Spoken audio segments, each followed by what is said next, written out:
को पहचान बता रहे हैं कि भगवान के सन्मुख हो। जब तुम प्रभु के सन्मुख होगे तो तुम देखना तुम्हारा उत्साह बढ़ेगा।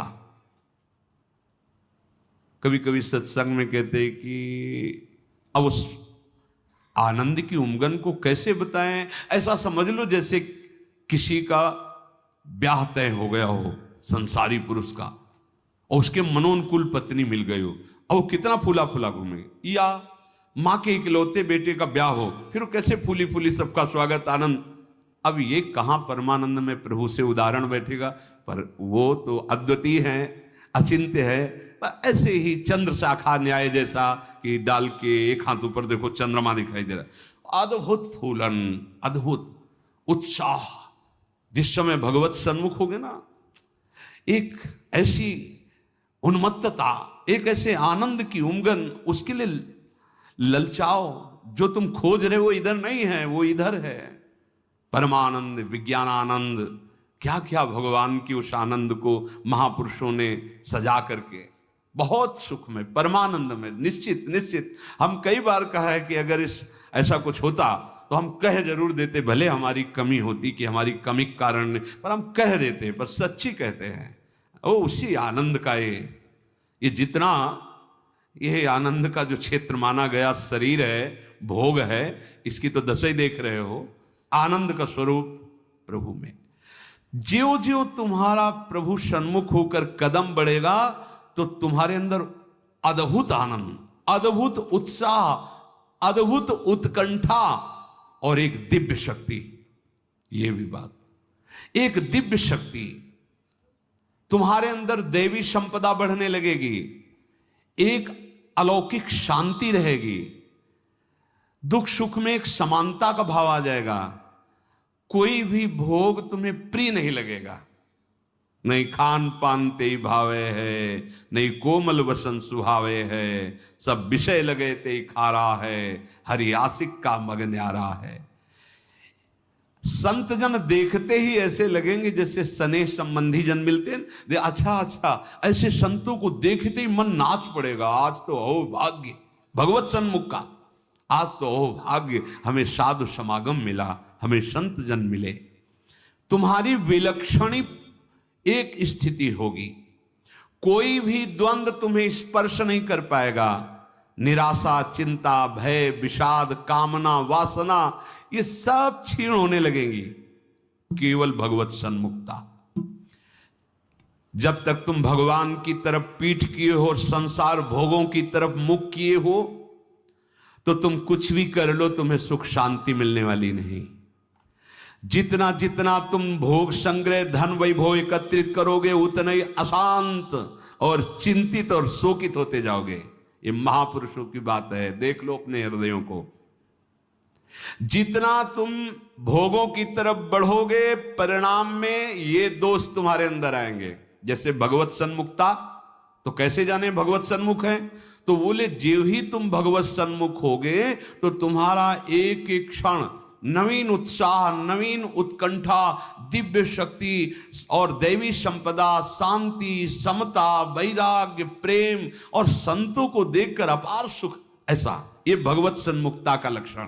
अब यहां बता रहे, चाहे जितना तुम धन वैभव भोग एकत्रित कर लो, भगवत विमुख हो तुम्हें कभी सुख शांति नहीं मिल सकती। भगवत विमुख का लक्षण क्या है?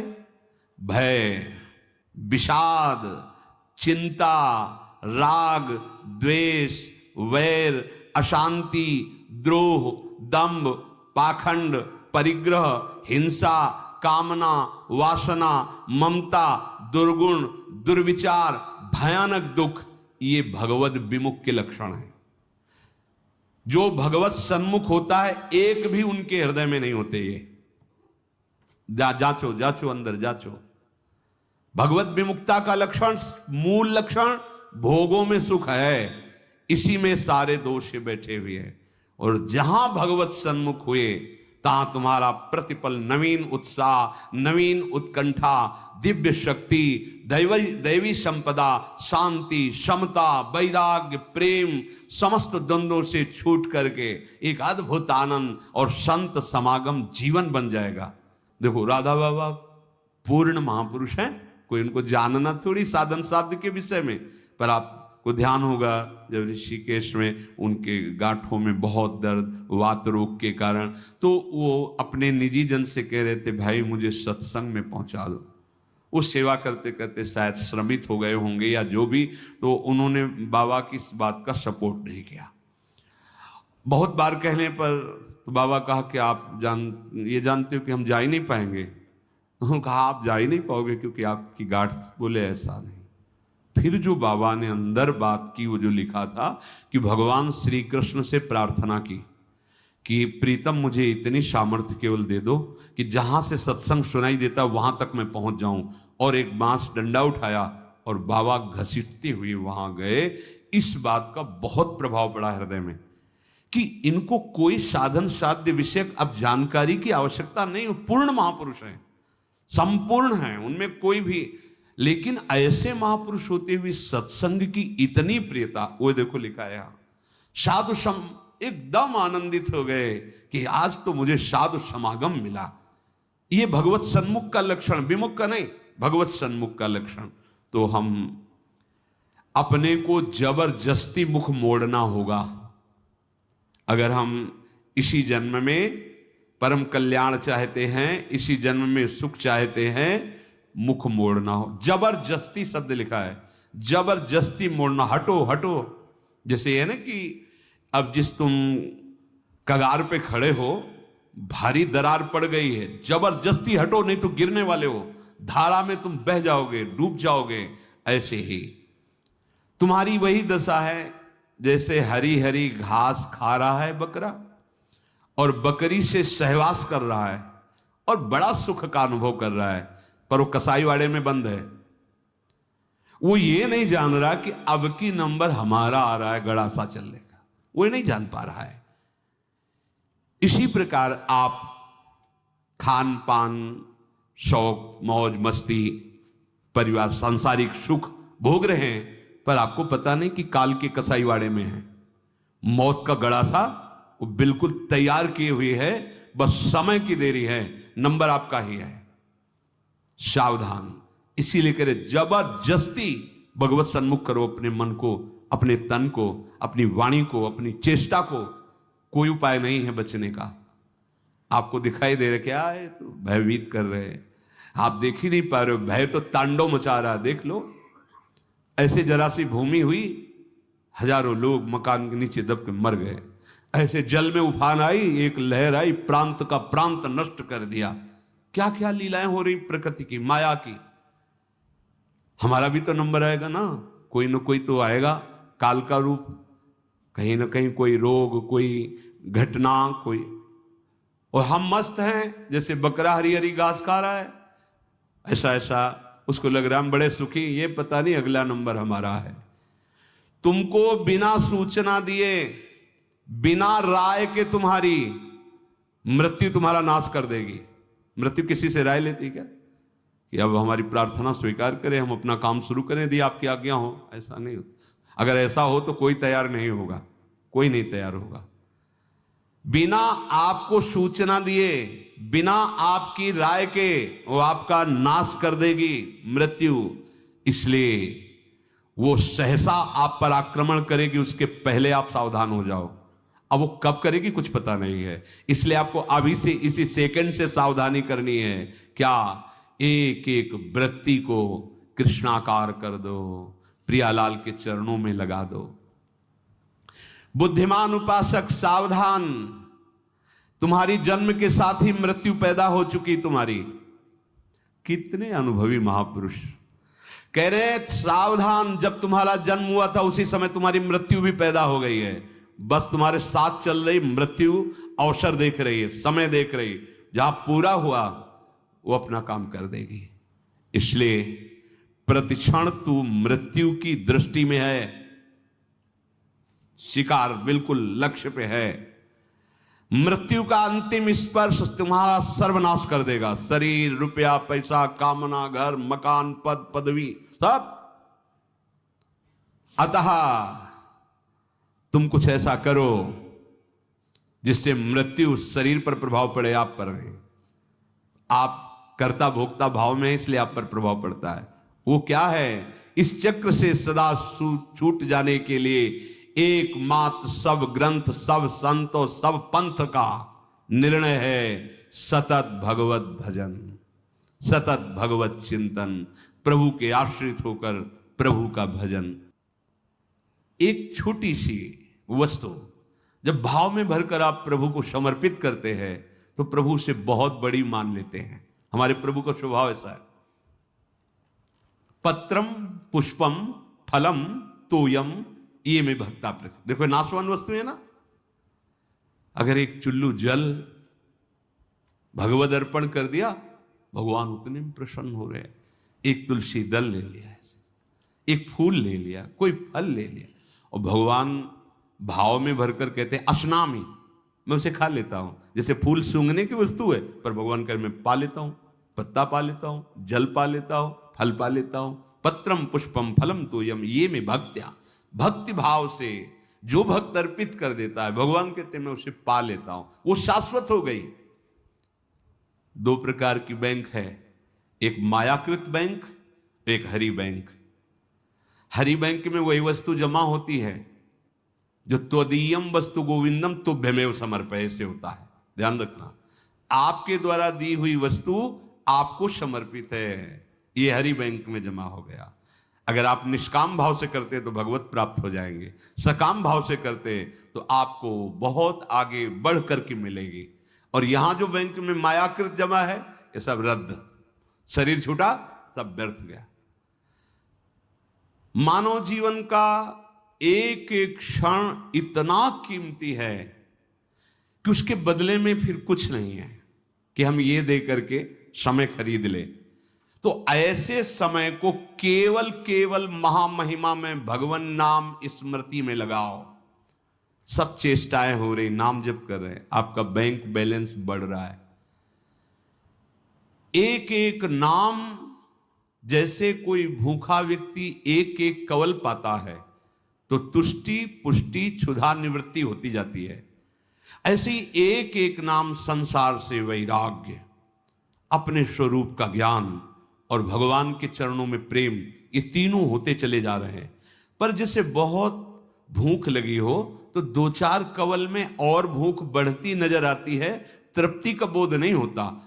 आधे पेट होने के बाद फिर स्वाद और तृप्ति का अनुभव होने लगता है, फिर पूरा जब पेट भर जाता है तो कहना क्या है। ऐसे ही अभी हम थोड़ा भजन करते तो और जलन बढ़ रही है, यद्यपि वो संसार से वैराग्य, स्वरूप का ज्ञान और भगवत चरणारविंद में प्रेम ये प्रारंभ हो गया है एक एक नाम से। पर जब आप 24 घंटे में कम से कम 12 घंटे का ऐसा अभ्यास बने कि हम भगवत स्मरण परायण, तो आधा पेट मानो हुए, फिर आपको स्वाद मिलने लगेगा, अनर्थ की निवृत्ति होते ही आनंद का स्फुरण होने लगेगा। पर एक एक नाम व्यर्थ नहीं जा रहा, गिनो या ना गिनो। किसी को भ्रम रहता अगर माला से गिनेंगे नहीं तो व्यर्थ चला जाएगा। अरे भाई, गिनना तो आपके मन को लगाने के लिए है, नाम तो अविनाशी है। राधा राधा बोला, नहीं गिनोगे तो फल नहीं मिलेगा क्या? कुछ लोगों को भ्रम होता है अगर गिना नहीं तो फिर वो संख्या ऐसे ही चली जाएगी, लिखा जाएगा नहीं। अरे गिनना केवल मन को लगाने के लिए है, नाम महामहिमा है, गिनो या ना गिनो। अब प्रेमी जन गिनने में नहीं रहते।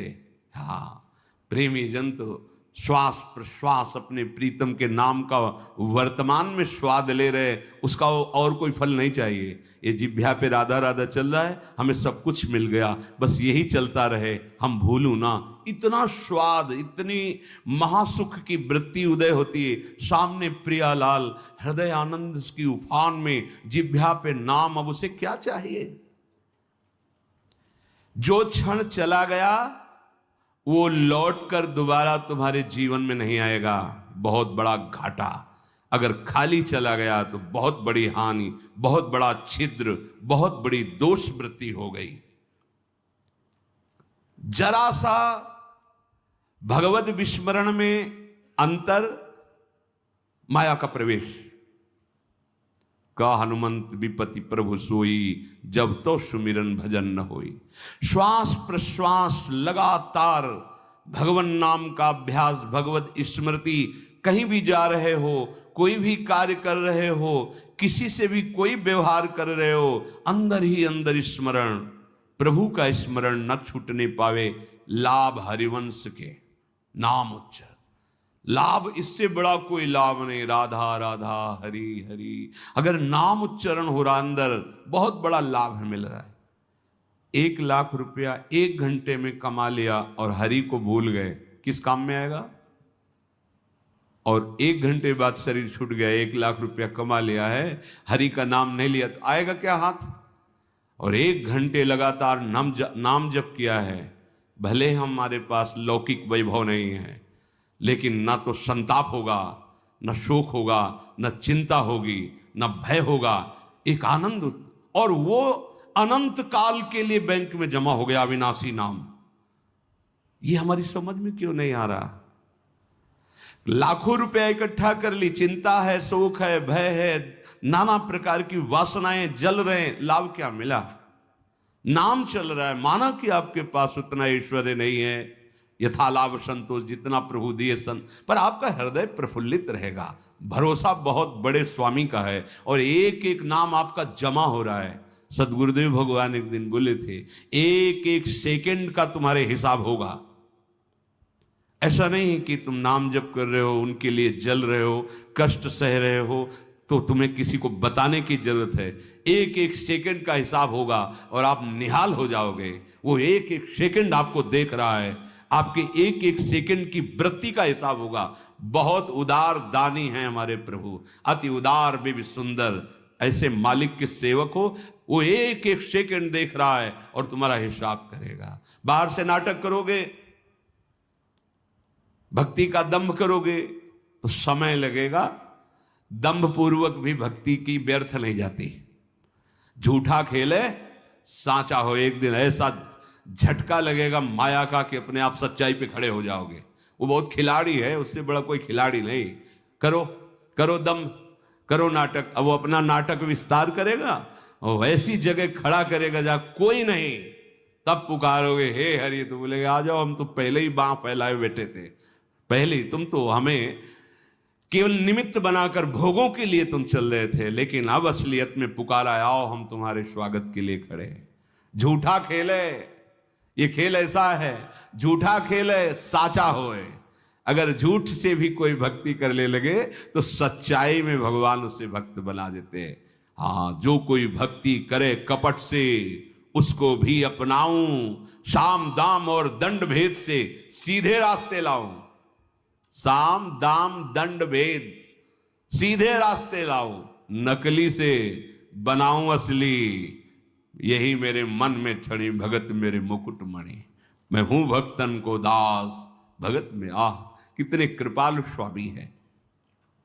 एक राजा का सरोवर था बहुत बड़ा, तो उसमें वो अपने मन आह्लाद के लिए रंग बिरंगी मछलियां पाले हुए थे। कभी कभी कोई मछुआरा, तो उन्होंने आदेश कर दिया इस सरोवर से जो मछली पकड़ेगा उसे मृत्यु दंड दिया जाएगा। अब तो कोई जाता नहीं, बहुत मछलियां रंग बिरंगी को। एक मछुआरा परिवार बड़ा भूखा था और कई दिनों से भी मुझसे मिला नहीं था शिकार। तो उसने देखा यहाँ कोई रखवाले तो रहते नहीं है, मृत्यु दंड का आदेश है, हम जल्दी से लिया भाग जाएंगे। और ढेर सारी मछलियां बड़ी बड़ी। वो गया, जाल फैलाया, मछली समेट ही रहा था कि राजसवारी दूर से घोड़ों की टाप धूल देखा, अरे ये तो अब क्या करें, भागते हैं तो दिखाई देंगे, बंदी बना लिए जाएंगे क्योंकि वो घोड़े में है। उसको लगा कि साधु बन जाना अच्छा है, बहुत बढ़िया उपाय है। फौरन कपड़ा सब उतारे और रजली पूरे शरीर में पोतली, और वो तो साधु का बैठ गए ऐसे, जाल उसी जल में छोड़ दिया, ऐसे छुपा दिया, शांत से बैठे। वो राजा निकल रहे थे तो देखा सरोवर पर कोई परमहंस बैठे, बोले हो भाग्य। दूर ही अपने सब राजशोभा को रोक दिया, सैनिकों को रोक दिया, नंगे पैर पाग उतार करके आए, साष्टांग दंडवत की। वो धीरे से हल्की आंख खोल, वो तो भयभीत है कि मृत्यु दंड मिलता, रत्न आदि सामने रखकर, पर वो आंख खोला नहीं। तो उसने समझा महाराज ध्यान में, विक्षेप नहीं पहुंचाना चाहिए, चुपचाप चला गया। जब घोड़ों की टाप दूर ऐसे जाते हुए वो चले गए तो आंख खुला तो देखा रत्नादि हीरे आदि। तो उसने विचार किया कर्म तो मैं वो कर रहा था कि मुझे मृत्युदंड मिलता, लेकिन साधु वेश का सहारा लिया तो मुझ नीच अपराधी को राजा प्रणाम किया और ये रत्न रख के गया। ये जब मैं नकली भाव रखा तो ऐसा हुआ, यदि मैं असली में साधु बन जाऊं तो क्या होगा। अब मैं ना अपने घर जाऊंगा, ना आज के बाद कभी मछली मारूंगा, अब मैं सच्चा साधु बनूंगा। बना दिया। Anyway, show me the ring. Of course. Triangle. Never date a mathematician. पहले x के पीछे पड़ा था। His ex? Algebra वाला। Find the value of x. और अब ये देख, ये wedding invite है कि ज्योमेट्री पेपर। ये प्रॉब्लम तो मैं भी सॉल्व कर सकती हूँ। Send an invite to collaborate. Collaborate easily to create invites, cards, and more. Problem solved. OMG, you're a genius. I know. Canva, दिल से डिजाइन तक। जो कोई भक्ति करे कपट से उसको भी अपनाओ, पर काहे को समय बर्बाद करोगे। आपको भगवान ने सत्संग दिया है तो आप सच्चे मार्ग के पथिक बनो। श्वास प्रश्वास तुम्हारी खाली न जाने पावे। जब तक तुम्हारा मुख भोगों की ओर है, मुख का तात्पर्य अंदर से है, अंतर ही अंतर, तुम सब साधन कर रहे हो लेकिन तुम्हारी विश्राम स्थिति मन मानता है भोग में। क्या खाने को मिलेगा, हाँ हर्षित हो गए। क्या भोगने को मिलेगा, हर्षित हो गए। मतलब आप अभी भोगों के सन्मुख हैं। अंतर की बात देखना। जब तक तुम्हारा मुख भोगों की ओर है तो तुम कह रहे हो कि हम भगवत मार्ग के पथिक हैं, भगवत मार्ग में चल रहे हैं, पर तुम चल भोगों की ओर ही रहे हो, प्रभु की ओर एक कदम नहीं चल रहे हो। जैसे कई बार सत्संग में बताया है कि ये बिहारी जो हैं, आप मुख इधर करो छठी करा की तरफ और दौड़ लगा दो तो आपका हर कदम बिहारी जी से दूर होता चला जा रहा है। आप बहुत चल रहे हो लेकिन विपरीत चल रहे हो तो आप बिहारी जी से दूर होते चले जा रहे हो। और ये मार्ग है, लेट जाओ और लेट कर चलो तो समय आएगा पहुंच जाएंगे, क्योंकि आप सही मार्ग में चल रहे हो। आप ऐसे सोए सोए चलो, एक बार लेट गए 10 मिनट फिर लेटे, फिर एक बार उठे फिर लेट गए, आप पहुंच जाओगे क्योंकि सही मार्ग है। समझो, भाव समझो। यदि आप भगवत सन्मुख हैं तो आपकी चाल धीमी होगी तो भगवान मिल जाएंगे, और आप भगवत विमुख हैं, भोगों के सन्मुख हैं तो दौड़ लगा लो। हर कदम आपका प्रभु से दूर होता चला जाएगा, आपको दूर करता चला जाएगा। यही भेद उपासक नहीं समझ पाता और पूरा जीवन लगा देता है। बहुत ध्यान देने का विषय कि आप समझते हैं परमार्थ के पथिक अपने को और चाल है भोगों की तरफ, तो हर कदम आपको प्रभु से दूर करता गया और आप कर रहे 50 वर्ष से मैं चल रहा हूं लेकिन मंजिल नहीं मिली, क्योंकि मंजिल की तरफ आपका मुख ही नहीं था। आपका मुख था मंजिल के विपरीत। जो प्रतिकूल से वर्जनम स्थिति होनी चाहिए वहां अपने अनुकूलता देखी और चल पड़े भोगों की तरफ, तो फिर क्या होगा। आप यही को कहते हैं आकर कि 20 वर्ष से मैं साधन में हूं। क्या साधन में हो? बहुत दौड़ने वाले हो, बहुत दौड़ाक हो, लेकिन विपरीत दौड़ रहे तो फायदा क्या हुआ। अरे धीमी भी चाल हो लेकिन अनुकूल चाल हो तो मंजिल पास है, दूर नहीं है। ये बहुत समझने की बात, बहुत समझने की बात। यही गलती हमसे होती है। महापुरुषों द्वारा स्वादनीय शास्त्र जिसकी जय घोष करता है, ऐसे नाम का अपमान कर रहे हो। तुम्हारे कदम किधर हैं? किधर है कदम तुम्हारे? तुम्हारी चाल किधर है? पहले देखो ना। अरे सन्मुख होए जीव मोई जमही, जन्म कोट यज्ञ नाश होते। मेरे प्रभु कहते करोड़ों जन्म के पाप उसी क्षण नष्ट कर देता हूं जब सन्मुख होते। सन्मुखता का मतलब समझो। अंदर ही अंदर भोगों को विश्राम मान रहे हो, भोगों को सुख मान रहे हो, मान प्रतिष्ठा को जीवन का लाभ मान रहे हो, तो आपके सम्मुख कौन है? प्रभु हैं या मान प्रतिष्ठा है या भोग है या संसार है? क्या वेश रख लेना प्रभु की सन्मुखता होती है? क्या उद्देश्य क्या है तुम्हारा? उद्देश्य सन्मुखता होती है। उद्देश्य बहुत बार कहा है, उद्देश्य को आप ठीक कर लीजिए।